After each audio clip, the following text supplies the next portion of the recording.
عیدین کی نماز کو ادا کرنے کا طریقہ کیا ہے؟ تو میں ابھی آپ کو بتلا دیتا ہوں، چونکہ سال کے اندر 2 مرتبہ عید آتی ہے نا، ایک عید الفطر اور ایک عید الاضحیٰ، تو اس وجہ سے ہمیں اس کا طریقہ کار بھول جاتا ہے، ہمیں معلوم نہیں ہوتا کہ کس طرح اس کو ادا کرنا ہے۔ تو ابھی میں آپ کو اس کا طریقہ کار سمجھا دیتا ہوں کہ ہم نے اس کو کس طرح ادا کرنا ہے۔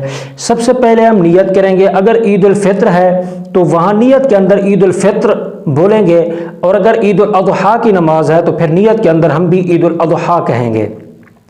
اب نیت اس طرح کریں گے، 2 رکعت نماز واجب بما 6 تکبیر زید، ٹھیک ہے؟ باقی جس طرح عام حالات کے اندر ہم نماز کی نیت کرتے ہیں ویسے ہی نیت کرنی ہے، صرف یہی لفظ لانے ہیں، 2 رکعت نماز واجب عید الاضحیٰ بما 6 تکبیر زید، ٹھیک ہے؟ اس طرح نیت کریں گے۔ جب ہماری نیت ہو جائے گی، نیت کرنے کے بعد اب ہم نے نماز کو شروع کرنا ہے۔ امام اللہ اکبر کہے گا، آپ کہیں گے امام کے پیچھے اللہ اکبر، ٹھیک ہے؟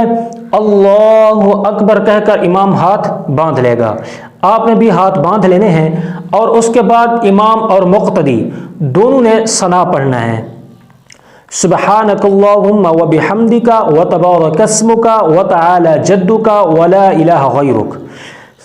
ثنا پڑھ لینے کے بعد پھر 3 تکبیر زید کہنی ہے۔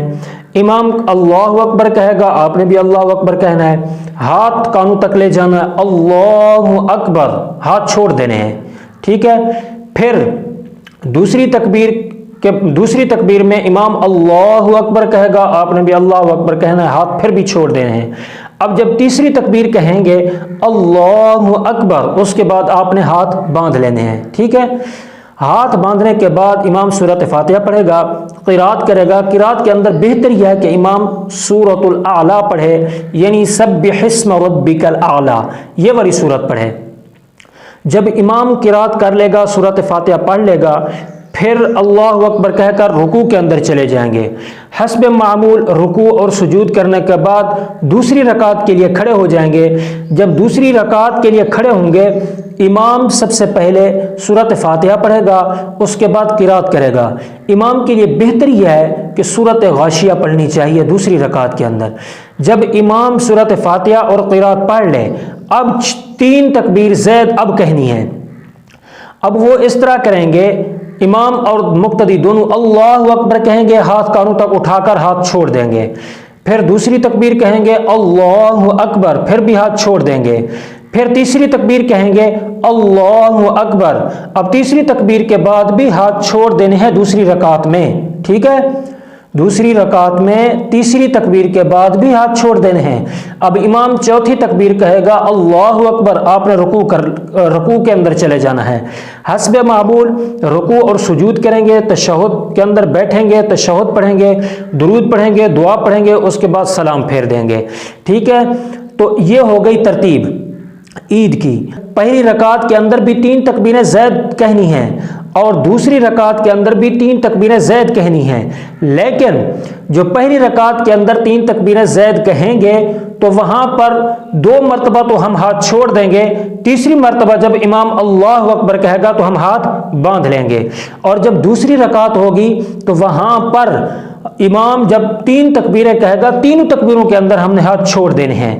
تو یہ پہلی اور دوسری رکعت کے اندر یہ فرق ہو گیا۔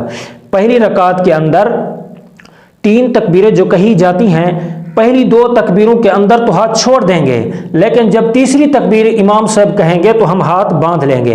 لیکن جب دوسری رکعت کے لیے کھڑے ہوں گے، دوسری رکعت کے اندر جب ہم یہ 3 تکبیر زید ادا کریں گے، تینوں تکبیروں کے بعد ہم نے ہاتھ چھوڑ دینے ہیں۔ امام صاحب چوتھی تکبیر کہیں گے، ہم رکوع کے اندر چلے جائیں گے۔ یہ ہے عید نماز کو پڑھنے کا طریقہ۔ عید الفطر ہو چاہے عید الاضحیٰ ہو، دونوں کو پڑھنے کا طریقہ بالکل ایک جیسا ہے، صرف اتنا ہے کہ نیت کے اندر اگر عید الفطر ہے تو وہاں پر عید الفطر کا لفظ لائیں گے اور عید الفطر کی نماز کی نیت کریں گے، اور اگر عید الاضحیٰ ہے تو وہاں پر ہم عید الاضحیٰ کا نام لے کر اور عید الاضحیٰ کی نیت کریں گے۔ تو یہی فرق ہے، باقی اور سارا طریقہ بالکل ایک جیسا ہے۔